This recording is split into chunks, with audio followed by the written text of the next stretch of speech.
सियासत तूने दिखाए क्या क्या कमाल।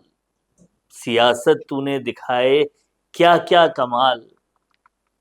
मेरे अपने भी मेरे न थे और गैरों ने भी सबसे पहले ही मुझ पर किया धमाल। कुछ ऐसा ही हो रहा है सचिन पायलट के साथ। 5 साल जब कांग्रेस की सरकार थी तो भी सचिन पायलट पर ही जातियां पर जातियां होती रही।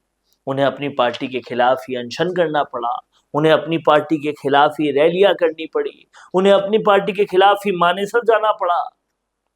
और उन्हें अपनी पार्टी के सिरमौरों से ही गद्दार, कोरोना, नकारा, निकम्मा ऐसी तोहमतें सहनी पड़ी।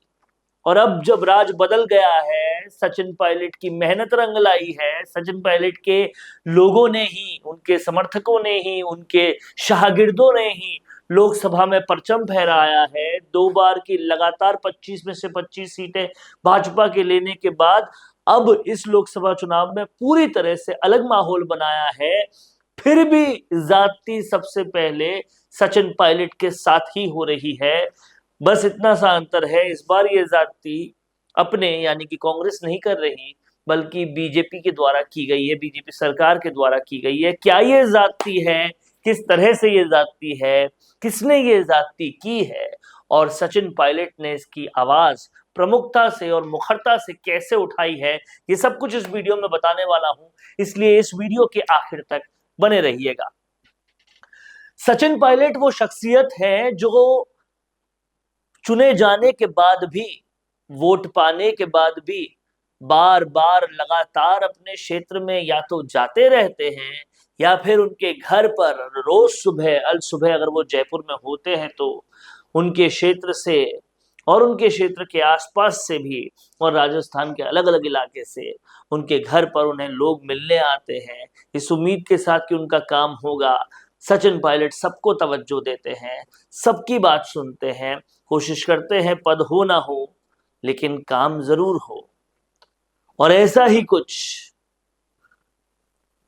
सब कुछ देखने के बाद अब जब बीजेपी की सरकार आ गई है तो सबसे पहली चोट मारी है सचिन पायलट को, सचिन पायलट के इलाके को, टोंक को। और वो चोट ये मारी है कि सचिन पायलट के इलाके का विकास देखते हुए पिछली सरकार यानी कि अशोक गहलोत सरकार ने वहां बहुत किसानों को पूरी तरह से मदद करने के लिए मधुमक्खी का जो पूरा किसानी होती है उसका जो मेन केंद्र होता है वो बनाया था, उसकी घोषणा की थी। लेकिन उस घोषणा का क्रियान्वयन बाकी था। टोंक के तमाम सारे लोग यानी कि सचिन पायलट के इलाके के तमाम सारे लोग इंतजार कर रहे थे कि अब टोंक इस किसानी की इस विधा का मेन केंद्र बनेगा। लेकिन मुख्यमंत्री भजनलाल शर्मा ने इस निर्णय को ही पलट दिया और टोंक से ये सौगात ले गए भरतपुर, यानी कि सचिन पायलट के इलाके से ये सौगात अपने इलाके में ले गए। हाँ, मुख्यमंत्री भजनलाल शर्मा जीते सांगानेर से हैं बट वो रहने वाले भरतपुर के ही हैं, तो भरतपुर वो ले गए हैं इस पूरे मधुमक्खी की जो किसानी होती है उसके केंद्र को।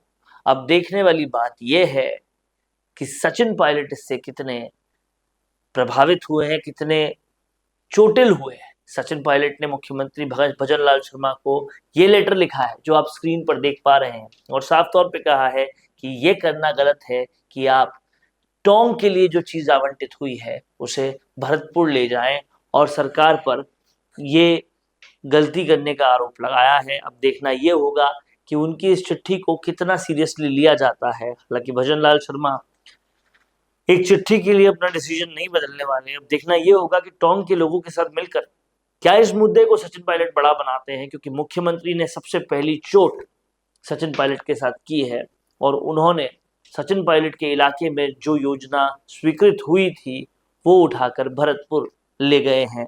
अब देखने वाली बात यह होगी कि इस पर आगे का रिटेलिएशन कैसे होता है और मुख्यमंत्री भजनलाल शर्मा पर यह आरोप लगेगा कि सचिन पायलट जो पहले से ही चोटिल थे, जिनको पहले से ही अपनों ने बहुत घायल किया था, सबसे पहले घायल करने का क्या मतलब है। क्या ये लोकसभा चुनाव में सारे समर्थक, ज्यादातर समर्थक जो जीते हैं कांग्रेस के, वो सचिन पायलट के समर्थक हैं, कहीं उसका दंश तो नहीं है? ये सवाल लगातार पूछा जाएगा, पूछा जा रहा है। आपको क्या लगता है, ऐसी कार्रवाई कितनी सही और कितनी गलत है? लिख डालिए कमेंट बॉक्स में। देखते रहिए राजस्थान संवाद। नमस्कार।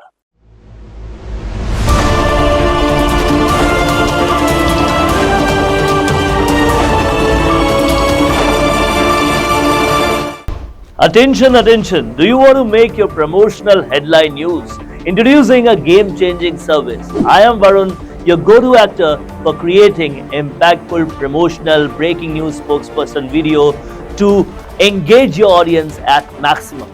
I specialize in dynamic, attention-grabbing breaking news videos that deliver your message with images, videos, logos, dynamic backgrounds, and suitable attires. Whether it's a product launch, a special offer, or a brand announcement, all will be done according to your needs. But here's the best part. It's not just about the visuals. It's about everything from idea to scripts, shoots to edit, and last but not the least, delivering quality video on time. Don't miss out on this exclusive opportunity. Book my gig now on Fiverr and let's make your promotion go viral.